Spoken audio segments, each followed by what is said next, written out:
இப்போ நான் எங்கே இருக்கேன்னு பார்த்தீங்கன்னா, ஸ்ரீ கிருஷ்ணா பாலிடெக்னிக் முன்னாடி இருக்க ஒரு குட்டி நர்சிங் கடையில் தான் நான் இருக்கேன். என்னடா சடனாக நர்சிங் கடையில் எனக்கு என்ன வேலைன்னு பார்க்குறீங்களா? பொண்ணுக்கு பூ வாங்கலாம் வரலைங்க. லெமன் கிராஸும் அதுக்கப்புறம் டோன்ட் டச் மீ பிளான்ட் கேட்டிருந்தேன். போன வாட்டி வரும்போதே ஆர்டர் பண்ணியிருந்தேன். ஸோ அது வந்துச்சுனாங்க, நீயே போய் தேடி எடுத்துக்கப்பா அப்படின்னு சொல்லிட்டாரு. ஸோ அதுதான் தேடிட்டுருக்கோம். எங்கே தேடியும் காணவில்லை. இதுதான் பார்த்தீங்கன்னா ட்ராகன் ஃப்ரூட் தான். ஆனால் இது பார்க்க சின்னதாக இருந்தாலும் வளர்த்து ரொம்ப நாள் ஆகும். அப்புறம் அதே மாதிரி வேறு எல்லாம் மாஞ்செடி பூஞ்செடியாக தான் இருக்குது. கிறிஸ்மஸ் செடிகளும் இருக்குது. ரோசா பூக்களும் உண்டு. ஆனால் நம்ம தேடுற செடி மட்டும் காணவே காணாது.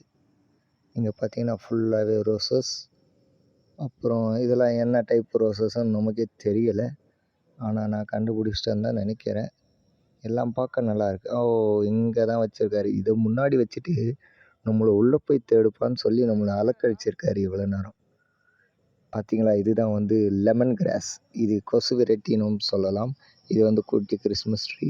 அப்படியே பார்த்தீங்கன்னா ஒரு ரோஜா பூ மயமாக இருக்கும். அவங்கெல்லாம் தொட்டிகள் மருந்துகள்லாம் இங்கே விற்பாங்க. இங்கே பார்த்தீங்கன்னா தொட்டிகள் இருக்குது பார்த்தீங்களா. இந்த தொட்டிலாம் நமக்கு தேவையில்லை இப்போ. ஸோ இது டேரெக்டாக இப்போ பார்த்தீங்கன்னா இதுதான் கோழி கொண்டை பூ அப்படின்றாங்க. ஆனால் அது பார்க்க கோழி கொண்ட மாதிரியே இல்லை. இப்போ இந்த டோன்ட் டச் மீ பிளான்ட்டே பார்த்தீங்கன்னா எங்கேயுமே ஏரிகளில் பார்க்க முடிகிறதே கிடையாது. நான் 5வது 6வது படிக்கும்போது இருந்தது. அதுக்கப்புறம் இப்போ எங்கே தேடியும் இது கிடைக்கல.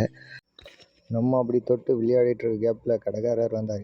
பரவாயில்லையே, கரெக்டாக கண்டுபிடிச்சிட்டியே, சரி ஓகே, உனக்கு நான் டிஸ்கவுண்ட்டில் தரேன், எடுத்துகிட்டு போய் வீட்டில் வச்சு ஜாலியாக விளையாடு அப்படின்னு சொல்லி உடனே எல்லாத்தையும் பேக் பண்ண ஆரம்பிச்சிட்டாரு.